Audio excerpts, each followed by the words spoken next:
മാനാഞ്ചിറ മൈതാനത്ത് ഇന്ദിരാഗാന്ധിയുടെ ആ ശബ്ദം മുഴങ്ങി.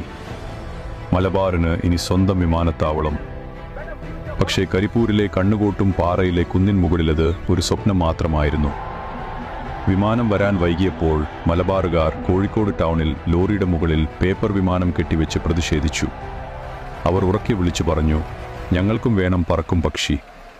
ഒടുവിൽ 1988 ഏപ്രിൽ 13 കരിപ്പൂരിന്റെ ആകാശം വിറച്ചു. ഭീകരമായ ആ ശബ്ദം കേട്ട് നാട്ടുകാർ പരസ്പരം ചോദിച്ചു, ഇതെന്താ ഖിയാമത്ത് നാളോ? ശബ്ദം കേട്ട് ആയിരക്കണക്കിന് ആളുകൾ വിമാനത്തിന്റെ അരികിലേക്ക് ഓടിക്കൂടി.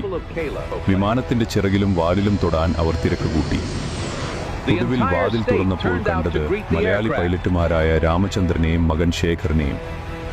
അന്ന് തുടങ്ങിയതാണ് കരിപ്പൂരിലെ ആ ആകാശപൂരം, മലബാറുകാരുടെ സ്വപ്നങ്ങൾക്ക് ചിറകുമുളപ്പിച്ചൊരു തുടക്കം.